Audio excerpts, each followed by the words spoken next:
तेज बारिश हो रही है, क्या करूं? ये कैब क्यों नहीं बुक हो रही? शुक्र है भगवान का हो गई, अब कैंसिल ना हो बस। बारिश और बढ़ती जा रही है, अब जल्दी से आ जाए बस कैब। ये है राधिका जो एक कंपनी में काम करती है।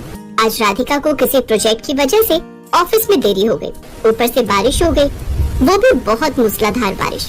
इस वजह से राधिका को ना ही कोई ऑटो मिल रहा था और ना ही कोई कैब। सारे ड्राइवर कैब को कैंसिल कर रहे थे। एक कैब बुक हो जाती है पर वो शेयर कैब थी। राधिका कैब में बैठ जाती है। कैब में पहले ही एक और सवारी बैठी थी, वो था एक छोटी हाइट का लड़का। पर राधिका भी चुपचाप बैठी रही और वो लड़का भी। कुछ देर बाद राधिका का घर आ जाता है। राधिका का घर गली में जाकर था, तेजी से घर की ओर चली गई। अब तक बारिश थोड़ी रुक गई थी। राधिका, आज तूने आने में बहुत देर लगा दी, कहाँ रह गई थी? मुझे तो बहुत चिंता हो रही थी और तेरा फोन भी नहीं लग रहा था। मम्मी, आज ऑफिस में बहुत समय लग गया, काफी काम था और वापसी में बारिश इतनी तेज थी तो कुछ मिल ही नहीं रहा था आने का। बहुत मुश्किल से एक कैब मिली तो मैं घर पहुंची। मुझे फोन कर देना था ना, मैं स्कूटी पर आ जाता लेने के लिए। पापा, बारिश बहुत तेज थी, आप भी भीग जाते, इस वजह से मैंने सोचा मैं जैसे तैसे आ जाऊंगी। मम्मी, बहुत तेज भूख लगी है, मैं कपड़े चेंज करके आती हूँ, आप मुझे खाना दे दो प्लीज। अगले दिन राधिका जब ऑफिस के लिए तैयार हो रही थी तो वो बहुत परेशान थी। राधिका, क्या हुआ? परेशान क्यों है? मम्मी, मेरी डॉक्यूमेंट्स की फाइल कहीं नहीं मिल रही, वो फाइल मेरे लिए बहुत जरूरी है, आपने कहीं देखी है क्या? वो फाइल तो तू कल ऑफिस ले गई थी, कहीं ऑफिस में तो नहीं रह गई? हाँ, हो सकता है, ऑफिस जाकर देखती हूँ। राधिका ऑफिस जाती है पर उसकी फाइल उसे नहीं मिलती। कुछ देर बाद राधिका की मीटिंग थी जिसमें उसे फाइल का ही काम था। अचानक वो लड़का राधिका के ऑफिस आ जाता है जो पिछली रात राधिका के साथ कैब में था। वो राधिका से मिलता है। जी नमस्ते, मेरा नाम रोहित है। कल रात आप मेरे साथ शेयर कैब में बैठे थे, आप अपनी ये फाइल कैब में ही भूल गई थी। मेरे पास आपके घर का तो एड्रेस नहीं था, बट आपका ऑफिस एड्रेस इस फाइल में लिखा हुआ था। ये लीजिए आपकी फाइल है। जी, मुझे याद आया, थैंक यू सो मच, आपने मेरी फाइल संभाल कर रखी, वरना मेरा बहुत लॉस हो जाता। तभी ऑफिस का स्टाफ रोहित की छोटी हाइट को देखकर हंसने लगता है। अबे ये तो बौना है, कितनी छोटी हाइट है यार इसकी। हाँ देखा था, पर ये राधिका से मिलने क्यों आया है? कहीं ये बौना राधिका का बॉयफ्रेंड तो नहीं है? सब बहुत हंस रहे थे। राधिका और रोहित सबकी बातें सुन रहे थे। रोहित चुपचाप वहाँ से चला जाता है। कुछ दिनों बाद राधिका को पता चलता है कि उसके लिए बहुत अच्छे घर का रिश्ता आया है। बहन जी, लड़का बहुत अच्छा है, बहुत मेहनती है, आपकी बेटी उस घर में खुश रहेगी। मैं तो कहती हूँ रिश्ते के लिए हाँ कह दो। शांति जी, लड़के की हाइट बहुत छोटी है, हमारी राधिका के मुकाबले तो लड़का हाइट में छोटा रहेगा। नहीं नहीं, सब कितनी बातें बनाएंगे, अगर हमने ये रिश्ता कर दिया तो। ये रहने दो, आप कोई और रिश्ता बताओ। ठीक है, फिर मैं कोई और रिश्ता बताती हूँ। आंटी जी, आपने लड़के का नाम क्या बताया था? रोहित नाम है लड़के का, ये फोटो है, एक बार तुम भी देख लो। राधिका देखती है ये लड़का वही रोहित है जो उसे कैब में मिला था और फाइल भी देने ऑफिस आया था। राधिका अपने मम्मी पापा से इस बारे में बात करती है और उन्हें समझाती है कि लड़का बहुत अच्छा है, इसलिए वो उससे शादी करना चाहती है। राधिका के बार बार कहने पर उसके मम्मी पापा शादी के लिए मान जाते हैं। जब रोहित और राधिका एक दूसरे से मिलते हैं तो रोहित हैरान रह जाता है कि वो लड़की राधिका है जिसने उससे शादी के लिए हाँ बोला है। तुम तो जानती हो कि मेरी हाइट बहुत कम है, मैं बहुत छोटा हूँ, फिर भी तुमने मेरे से शादी के लिए हाँ कह दी। वो तो मम्मी पता नहीं मेरा रिश्ता भेजती रहती है, जबकि मैं जानता हूँ मेरी छोटी हाइट की वजह से कोई भी लड़की आसानी से शादी के लिए हाँ नहीं कहेगी। राधिका, तुम्हें तो मुझसे लाख गुना अच्छे लड़के मिल जाएंगे, अभी भी समय है, तुम मना कर दो। रोहित, मैंने आपका नेचर देखकर इस शादी के लिए हाँ की है। मैं आपको पसंद करती हूँ, पर मुझे ये नहीं पता कि आप मुझे पसंद करते हो या नहीं। ऐसी बात नहीं है राधिका, तुम्हारे जैसी लड़की का लाइफ पार्टनर बनना बहुत किस्मत की बात है। तो बस बात यही खत्म हो गई, मुझे आपसे ही शादी करनी है, मैंने सोच लिया है। और फिर राधिका और रोहित की शादी हो जाती है। शादी के फंक्शन में सब राधिका और रोहित की जोड़ी को देखकर बहुत बातें बना रहे थे, पर राधिका को इस बात से कोई मतलब नहीं था। सुलोचना बहन जी, आपको अपनी राधिका के लिए इतना छोटा लड़का ही मिला था? राधिका तो देखने में सुंदर, लंबी, चौड़ी थी, इसके जैसे हाइट वाला लड़का ढूंढना था, ये क्या बहाना सा ढूंढा है? अरे सुलोचना, वहाँ राधिका की सास तुम्हें बुला रही है, जयमाला का समय हो रहा है। जी मैं अभी आई, आप लोग कुछ लीजिए। राधिका के ऑफिस के भी फ्रेंड्स जब शादी में आए तो वो भी राधिका की चॉइस को देखकर बातें बनाने लगे। राधिका, ये तो वही है ना रोहित जो उस दिन तुम्हारी फाइल लेकर आया था? तुमने भी क्या लड़का पसंद कर लिया, इतना छोटा, कम से कम अपने बराबर की हाइट का तो चुनती।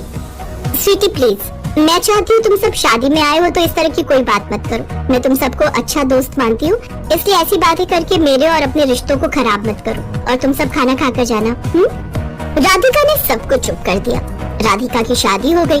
उसने सबकी बातों को अनसुना कर दिया और शादी के बाद वो नई नवेली बहू बनकर रोहित के साथ गृह प्रवेश करती है।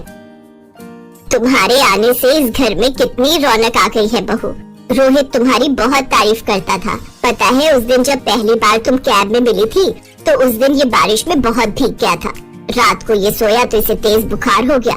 डॉक्टर बोल रहे थे कि रेस्ट करना है, पर इसने कहा नहीं, ये फाइल जिनकी है उन्हें देना बहुत जरूरी है। तब से तुम्हें बहुत पसंद करता है रोहित, इसीलिए फिर मैंने इसे बिना बताए शांति बहन को तुम्हारे घर रिश्ते के लिए भेजा था।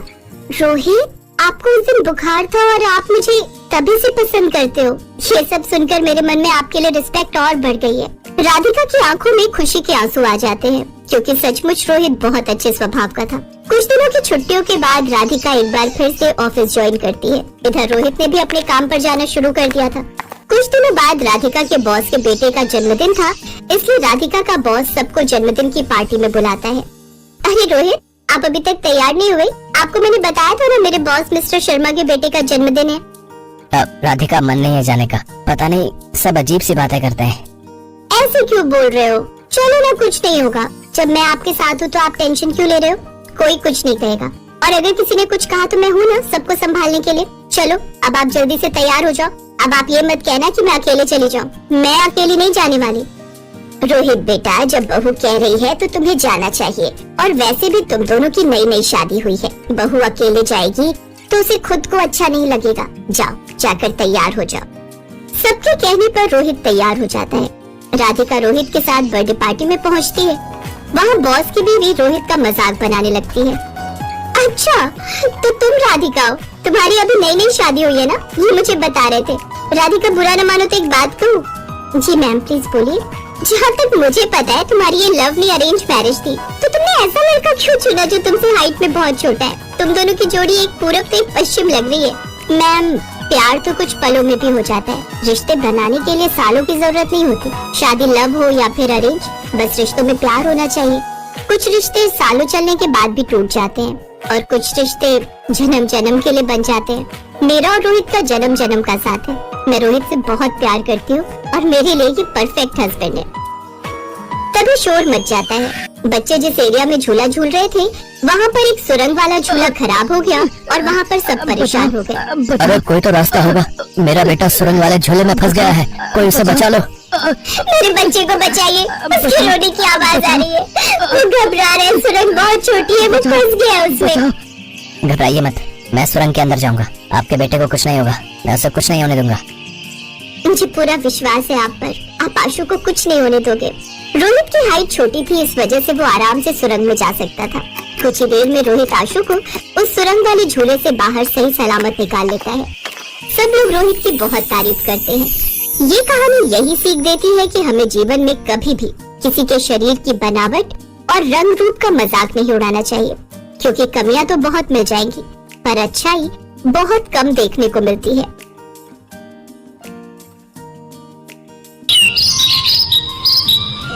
हम भी देखते हैं हमारे साथ कैसे नहीं जाएगा। ये मेरे पति हैं और मैं इनकी धर्म पत्नी हूँ। आप इनसे जबरदस्ती नहीं कर सकते। आज रजनी अपने जिस पति के लिए दुनिया से लड़ रही थी वो एक किन्नर है। सागर के जन्म से पहले सावित्री रामपुर में अपने पति रमेश और सास के साथ रहती थी। अरे सावित्री, क्या कर रही है? पता है ना, दाई माँ बोल कर गई थी, इस हालत में तू आराम किया कर। यही बात तो इसे मैं बोलती रहती हूँ, पर ये सुनती ही कहाँ है। मेरी मैया, अम्मा जी, बहुत तेज दर्द उठ रहा है। लगता है बहू के बच्चे का दर्द छिड़ गया है। रमेश, जल्दी से दाई माँ को बुला कर ले आ। अम्मा, तुम सावित्री को संभालो, मैं अभी लेकर आता हूँ। रमेश दाई माँ को लेकर आता है। वो और उसकी माँ दोनों बाहर इंतजार कर रहे थे, तभी दाई माँ बाहर आती है। उनका मुँह उतरा हुआ था। क्या बात है सुशीला, तेरा मुँह क्यों लटका हुआ है? बहू और बच्चा ठीक तो है? अब मैं क्या ही बोलूं अम्मा जी, तुम्हारे पिछले जन्मों का कर्म कह लो या इस जन्म की कोई भूल कह लो, तुम्हारी बहू ने एक किन्नर को जन्म दिया है। क्या? ये तू क्या कह रही है सुशीला? सावित्री बहू ने किन्नर को जन्म दिया है? सत्यानाश हो, जन्म भी दिया तो एक किन्नर को। अब क्या होगा अम्मा, हम तो पूरे गांव में मुंह दिखाने के लायक नहीं रहेंगे। मैं एक किन्नर का बाप कहलाऊंगा, ये हरगिज नहीं हो सकता। मैं अभी जाकर उस बच्चे की गर्दन दबा दूंगा। दाई माँ वहाँ से चली जाती है। रमेश गुस्से में सावित्री के पास जाता है और उस बच्चे का गला दबाने लगता है। नहीं नहीं, ऐसा मत करो। ये जैसा भी है, जो भी है, बदनसीब मेरी औलाद है। मेरी कोख से मैंने इसे जन्म दिया है। इसे मत मारो, छोड़ दो मेरे बच्चे को। रमेश, पड़ी रहने दे नासपीटी को इस नासपीटे के साथ। तू मेरे साथ आ। रमेश माँ के साथ बाहर जाता है। सावित्री उन दोनों की बातें सुन लेती है। देख रमेश, इस बच्चे को अभी हाथ लगाया तो पूरे गांव में शोर मच जाएगा। रात के अंधेरे में जब सावित्री सो रही होगी तब इस किन्नर को बहती नदी में फेंक देंगे। मैं अपने बेटे को कुछ नहीं होने दूंगी। मैं चली जाऊंगी यहाँ से। सावित्री अपने बेटे को लेकर वहाँ से भाग निकली और मंगलपुर गांव में आकर रहने लगी। सावित्री ने मजदूरी करके अपने बेटे सागर को पाल पोस कर बड़ा किया और उसकी कमजोरी दुनिया से छुपा कर रखी। सागर पढ़ लिख कर उसी गांव के एक स्कूल में पढ़ाने लगा। सागर गरीब बच्चों को मुफ्त में शिक्षा देता था। उन्हीं बच्चों में से एक बच्चा रजत भी था, जिसकी बड़ी बहन रजनी सागर को पसंद करती थी, पर सागर नहीं चाहता था कि रजनी उसके करीब आए। सागर, तुम मुझसे दूर क्यों रहते हो? यही कारण है ना कि मैं पढ़ी लिखी शहरी लड़कियों की तरह सुंदर नहीं दिखती। पर तुमने कभी मेरा दिल निकाल कर देखा होता तो इस पर तुम्हारा ही नाम लिखा है। रजनी, बस है कोई वजह जो मैं तुम्हें नहीं बता सकता। इस कारण तुम मुझसे कोई उम्मीद मत रखो। रजनी को बहुत दुख पहुंचता है। कुछ समय बाद रजनी की शादी विनोद नाम के लड़के से तय हो जाती, पर शादी के दिन विनोद का पिता दहेज की मांग लेकर अड़ जाता है। सेठ जी, मुझे कुछ दिन की मोहलत तो दो। जैसे ही फसल बिकेगी मैं बाकी के रुपए भी आपको दे जाऊंगा। तो ठीक है, हम बारात वापस ले जाते हैं। ऐसा ना कहो जय किशन बाबू, बिन माँ के मेरे बच्चों ने पहले ही बहुत दुख झेले हैं। मेरी बच्ची से कोई शादी नहीं करेगा। भगवान के लिए ये शादी होने दो मालिक, मैं आपके पैर पड़ता हूँ। बापू, मेरे कारण तुम ऐसे लालची लोगों के पैरों में मत गिरो। जाते हैं तो जाने दो ऐसे लोगों को। मुझे भी ऐसे लालची लोगों के घर बहू बनकर नहीं जाना। इससे तो मैं कुंवारी ही अच्छी हूँ। चल बेटा विनोद, बारात वापस जाएगी। रुक जाओ किशन बाबू, ऐसा मत करो, रुक जाओ। रजनी की बारात वापस लौट जाती है। ये सदमा रजनी बर्दाश्त नहीं कर पाती और वो आत्महत्या करने के लिए कुएं में कूद जाती है। अचानक सागर उसे देख लेता है और वो भी उसके पीछे कुएं में कूद जाता है और किसी तरह रजनी को कुएं से बाहर लाता है। मेरी बच्ची, हे भगवान, क्या करने जा रही थी? अगर तुझे कुछ हो जाता सागर बेटा, तुम नहीं होते तो आज मेरी बच्ची। दीदी, आंखें खोलो ना, क्या हुआ दीदी? रजनी की जान बच जाती है। उसके मन में सागर के लिए और प्यार बढ़ जाता है और वो किसी न किसी बहाने सागर के घर जाने लगी थी। रजनी बिटिया, कैसी हो?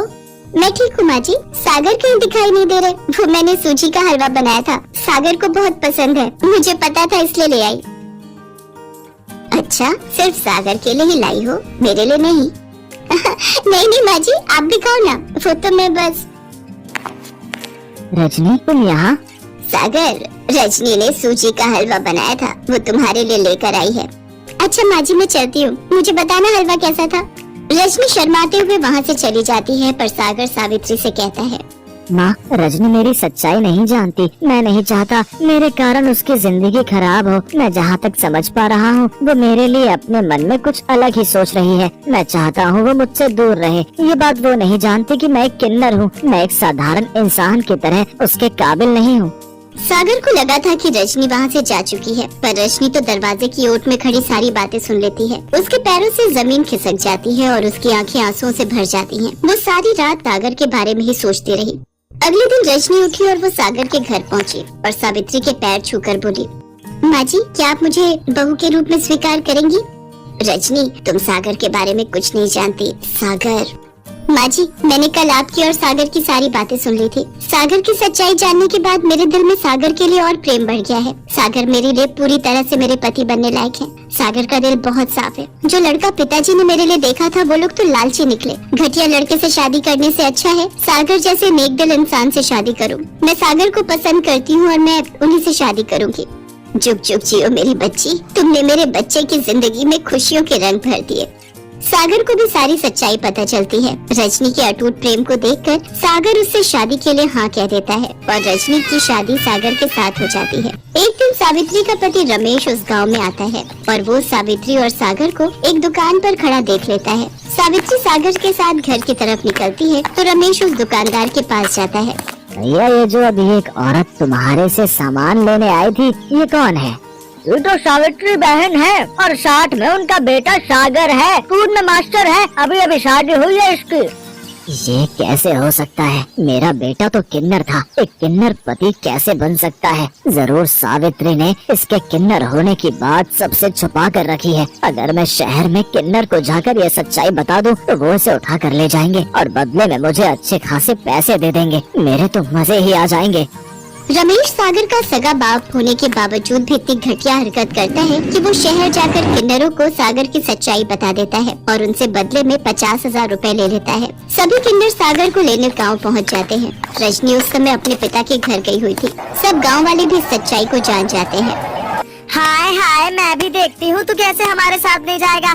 तू किन्नर है और हम तुझे अपने साथ लेकर जाएंगे। तेरे बाप को 50,000 रुपए दिए हैं, उसी ने हमें तेरी सच्चाई बताई है। मैं क्या करूँ माँ, कुछ समझ नहीं आ रहा। मेरा अपना बाप ही मेरे खिलाफ हो गया। मुझे नहीं पता था काला साया बनकर तेरा पिता तेरा दुश्मन बन जाएगा। बचपन में तो मैंने तुझे उससे बचा लिया था। हे ईश्वर, मेरे बच्चे को बचाओ। तभी रजनी आ जाती है और वो किन्नरों का रास्ता रोक देती है। अरे ये औरत तो पागल हो गई है। एक किन्नर को अपना पति कहती है। जब तक ये हमारे साथ नहीं जाएगा हम यहाँ से नहीं हिलेंगे। अरे हमने पैसे दिए हैं इसे यहाँ से ले जाने के। ये मेरे पति हैं और ये अपनी मर्जी से कहीं भी रह सकते हैं। तुम इनके साथ जबरदस्ती नहीं कर सकते हो। कानून के हिसाब से किसी को भी अपनी मर्जी से जिंदगी जीने का हक होता है और सागर और मैं एक खुशहाल जिंदगी जी रहे हैं।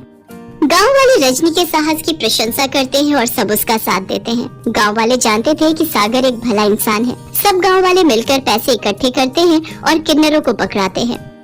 ये लो, हम सब गांव वालों ने 50,000 रुपए जोड़कर दे दिए हैं। अब तुम आज के बाद सागर को बिल्कुल भी तंग नहीं करोगे। हाँ हाँ, हम क्यों तंग करेंगे।